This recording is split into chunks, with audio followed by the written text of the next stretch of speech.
Call. James Rhodey Rhodes is revealed in Marvel's Secret Invasion to be a Skrull, and there is some strong evidence to support this, but there is one crucial plot twist that might alter everything. Following the conclusion of Secret Invasion Episode 3, viewers are certain that Rhodey is a Skrull who is hiding from Nick Fury within the White House. The reality, however, could include more than just the shape-shifting aliens trying to conquer Earth just taking the Avengers' place. Episode 3 of Secret Invasion builds on a crucial hint concerning Rhodey's real identity from Episode 2. At the same time, there are more and more reasons to believe that Rhodey was once replaced by a Skrull, most likely after Avengers Endgame, to take advantage of his new status as a White House ambassador. Beyond his potential as a spy for Gravik, the new commander of the Skrulls, Rhodey may, in Secret Invasion, be more than meets the eye. Currently, there are more storylines available than just the basic Avenger-Skrull twist. Clearly, Secret Invasion wants viewers to think that a Skrull has taken Rhodey's place. To that aim, one of the next Secret Invasion episodes may have a direct disclosure. Rhodey phoning Priscilla, Fury's Skrull wife, when she wanted to speak to Gravik seems to incriminate both of them in the Skrull rise to occupy Earth violently. Likewise, Rhodey's decision to remove Fury from his position as director of Saber in Episode 2 of Secret Invasion does lessen Fury's capacity to combat the Skrulls by reducing his resources and backing.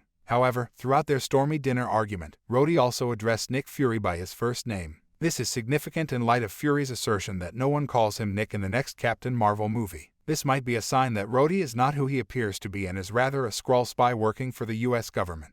After putting everything together, it is obvious that Gravik has been replacing Rhodey for a while, using both his ties to the White House and his position as an Avenger. Given the nuclear conflict that Gravik wants to create between the US and Russia, this would make sense. There are further hints that might also lead to Rhodey being a Skrull. One example is that Rhodey said that he has been aware of the Skrull's presence for 15 years thanks to his ties with the Pentagon. Even before Gravik's revolution began, Rhodey may have been a priority target because of his long-standing knowledge of the Skrull's presence on Earth, particularly when he accepted a position at the White House. Despite this, there are also indications that Fury is well aware of Rhodey's possible Skrull origins. As shown in Secret Invasion Episode 3, when the enemy tried to set up a trap for him, Fury informed the Skrull acting as Royal Navy's Bob Fairbanks that nobody called him Nick. This suggests that Fury ought to have been wary of Rhodey, who addressed him as Nick in Secret Invasion Episode 2. Fury could, however, be holding this knowledge close to his chest in order to delay telling the Skrulls the truth about Rhodey until it is more beneficial. Before they learned of the impending NATO attack from Gia, Fury did inform Talos that he had information on a Skrull in the US administration.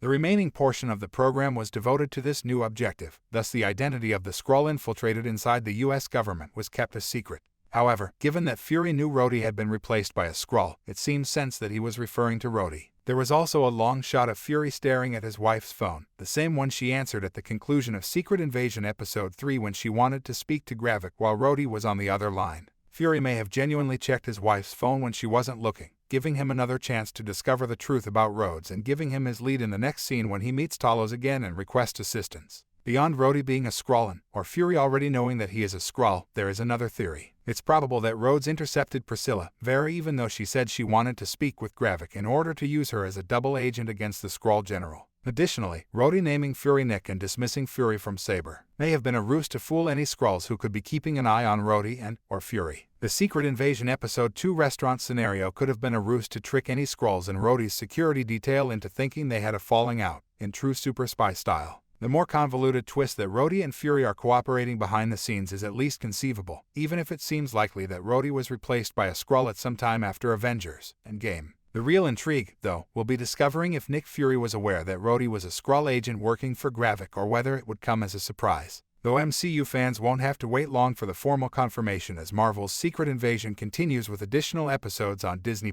the double down on the first name error definitely makes it look like this will be the case.